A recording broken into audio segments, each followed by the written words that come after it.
नमस्कार साथियों, आप सभी का एक बार फिर से स्वागत है एसएससी सीजीएल एग्ज़ाम 2025 के लिए जो चलाई जा रही है पीवाईक्यू सीरीज। यह इसका प्रैक्टिस सेट 11 रहेगा। इससे पहले हमने 11 प्रैक्टिस सेट अपलोड कर दिए हैं। अगर नहीं देखे हैं तो नीचे डिस्क्रिप्शन में लिंक दिया है, जाकर देख सकते हैं। और साथ ही साथ इनकी पीडीएफ भी नीचे टेलीग्राम का लिंक दिया है, वहाँ से जाकर डाउनलोड कर सकते हैं। तो चलिए आज के प्रैक्टिस सेट को शुरू करते हैं बिना किसी देरी के साथ। अगर वीडियो पसंद आए तो वीडियो को लाइक कर दीजिए और साथ ही साथ चैनल को सब्सक्राइब कर लीजिए ताकि आगे आने वाले चैनल वीडियो आप सबसे पहले देख सकें। तो चलिए बात करते हैं आज के पहले क्वेश्चन की। आज का पहला क्वेश्चन है, पूछा गया है भारत में प्रो कबड्डी लीग की स्थापना निम्न में से किस वर्ष में की गई थी।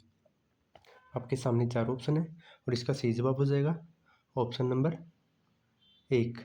2014 में प्रो कबड्डी लीग की स्थापना की गई थी, जिसकी विजेता की बात करें तो उसकी विजेता जयपुर पिंक पैंथर रही थी। चलिए आगे बात करते हैं अगले प्रश्न की। अगला प्रश्न है, निम्नलिखित में से कौन सा भारतीय पूछा गया है निम्नलिखित में से कौन सा भारतीय नागरिकों का मौलिक कर्तव्य नहीं है।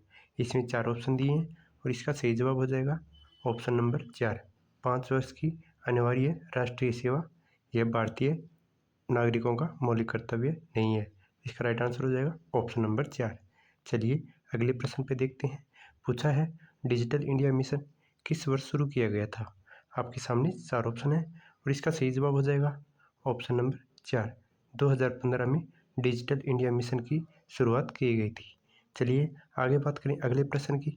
तो अगले प्रश्न में पूछा है विनिमय के माध्यम के रूप में माल का उपयोग किस प्रकार के विनिमय में किया जाता है। आपके सामने 4 ऑप्शन है और इसका सही जवाब हो जाएगा ऑप्शन नंबर 4, वस्तु विनिमय का। अगला प्रश्न है, पूछा गया है गणगौर महोत्सव, पुष्कर मेला, नागौर मेला और उर्स मेला किस राज्य के लोकप्रिय मेले और महोत्सव है। आपके सामने 4 ऑप्शन है और इसका राइट आंसर हो जाएगा ऑप्शन नंबर 3। राजस्थान के ये महोत्सव और मेले हैं, तो राइट आंसर हो जाएगा ऑप्शन नंबर 3 राजस्थान। चलिए अगले प्रश्न की बात करें।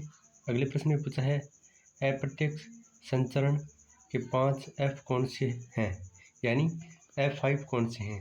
तो इसका राइट आंसर हो जाएगा ऑप्शन नंबर 4, मक्खी, अंगुलियां, फोमाइट, भोजन और तरल।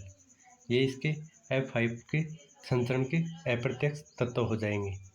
तो आप इसको याद कर सकते हैं ऑप्शन नंबर 4, मक्खियाँ, अंगुलियाँ, फोमाइट, भोजन और तरल।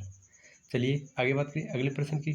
तो अगले प्रश्न में पूछा है निम्नलिखित में से कौन सा खिलाड़ी टेबल टेनिस से संबंधित है। आपके सामने 4 ऑप्शन है और इसका राइट आंसर हो जाएगा ऑप्शन नंबर 4, मनिका बत्रा, जो कि टेबल टेनिस से संबंधित है। चलिए आगे बात करें अगले प्रश्न की। वहीं ऑप्शन नंबर 2 है पंकज आडवाणी, जो कि स्क्वैश से संबंधित है, यानी बिलियार्ड से संबंधित है पंकज आडवाणी। चलिए आगे बात करें अगले प्रश्न की। अगले प्रश्न में पूछा है चंद बरदाई की प्रसिद्ध साहित्यिक कृति डैश में पृथ्वीराज चौहान की प्रेम कहानी और वीरता का उल्लेख है, तो वह कौन सी है। तो इसका राइट आंसर हो जाएगा ऑप्शन नंबर 4, पृथ्वीराज रासो, जो कि चंद बरदाई के द्वारा लिखी गई है और पृथ्वीराज चौहान की प्रेम कहानी और वीरता पर आधारित है। चलिए आगे बात करें अगले प्रश्न की।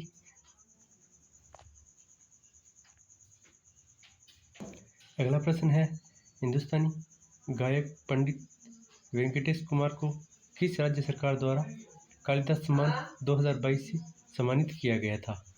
आपके सामने 4 ऑप्शन है और इसका राइट आंसर हो जाएगा ऑप्शन नंबर 1, मध्य प्रदेश के द्वारा पंडित वेंकटेश कुमार को कालिदास सम्मान पुरस्कार 2022 से सम्मानित किया गया था।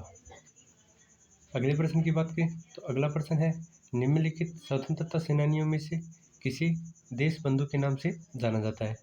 आपके सामने 4 ऑप्शन है और इसका सही जवाब हो जाएगा ऑप्शन नंबर 4, चित्तरंजन दास को देश बंधु के नाम से जाना जाता है। चलिए अगले प्रश्न की बात करें तो अगले प्रश्न में पूछा है शांति निकेतन की स्थापना किसने और कब की थी। इसके भी 4 ऑप्शन है और इसका राइट आंसर हो जाएगा ऑप्शन नंबर 3, रविंद्रनाथ टैगोर के द्वारा 1901 में शांति निकेतन की स्थापना की गई थी। राइट आंसर हो जाएगा ऑप्शन नंबर 3। चलिए अगले प्रश्न की बात करें तो अगले प्रश्न में पूछा है निम्नलिखित में से कौन सी पहाड़ी यानी पूर्वी पहाड़ी में स्थित है। पूर्वी घाट में कौन सी पहाड़ियाँ स्थित है। आपके सामने 4 ऑप्शन है और इसका सही जवाब हो जाएगा ऑप्शन नंबर 4 शेवराय पहाड़ियाँ, जो कि पूर्वी घाट में स्थित है। चलिए आगे बात कर लेते हैं अगले प्रश्न की। अगले प्रश्न में पूछा है राज्य विधानसभा में धन विधेयक को डैश की पूर्व अनुमति से पेश किया जा सकता है, यानी किसकी अनुमति से धन विधेयक को राज्य विधानसभा में पेश किया जा सकता है। आपके सामने 4 ऑप्शन है और इसका सही जवाब हो जाएगा ऑप्शन नंबर 3 राज्यपाल की अनुमति पर धन विधेयक को राज्य विधानसभा में पेश किया जा सकता है। तो चलिए आगे बात करें अगले प्रश्न की। तो अगले प्रश्न में पूछा है भारत की जनगणना 2011 के अनुसार भारत में पुरुष और महिला साक्षरता दर के बीच कितना अंतर है, यानी महिला और पुरुष की साक्षरता के बीच कितना अंतर है। आपके सामने 4 ऑप्शन है और इसका सही जवाब हो जाएगा ऑप्शन नंबर 1 उन दोनों के बीच 16.68% का अंतर है साक्षरता में। चलिए आगे बात करें अगले प्रश्न की। तो अगले प्रश्न में पूछा है निम्नलिखित में से कौन सा विकल्प भारत में सार्वजनिक क्षेत्र के उद्योग का एक उदाहरण है। आपके सामने 4 ऑप्शन है और इसका सही जवाब हो जाएगा option number 2 Bharat heavy electronics limited, जो कि भारत में एक सार्वजनिक क्षेत्र के उद्योग का उदाहरण है। चलिए आगे बात करें अगले प्रश्न की।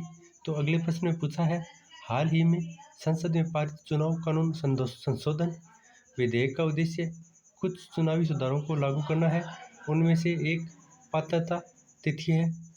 अब तक केवल एक तिथि यानी 1 जनवरी को आयु के संबंध में पात्रता तय करने के लिए माना जाता था। इस संबंध में विधेयक का क्या सुधार चाहता है, यानी 4 ऑप्शन है और इसका सही जवाब हो जाएगा ऑप्शन नंबर 2 4 तिथियां जो कि सुधार के लिए चाहते हैं विधेयक में, तो वह हो जाएगी 1 जनवरी, 1 अप्रैल, 1 जुलाई और 1 अक्टूबर को लागू करना। ये 4 तिथियां हो जाएगी। चलिए आगे बात करें अगले प्रश्न की। तो अगले प्रश्न में पूछा है जिंक और सल्फ्यूरिक अम्ल की अभिक्रिया से कौन सा उत्पाद निर्मित होता है। आपके सामने 4 ऑप्शन है और इसका सही जवाब हो जाएगा ऑप्शन नंबर 4 इन दोनों की अभिक्रिया से जिंक सल्फेट का उत्पादन होता है। चलिए आगे बात करते हैं अगले प्रश्न की। तो अगले प्रश्न में पूछा है प्रथम पंचवर्षीय योजना की वास्तविक विकास दर क्या थी, यानी पहली पंचवर्षीय योजना में विकास दर कितनी प्रतिशत थी।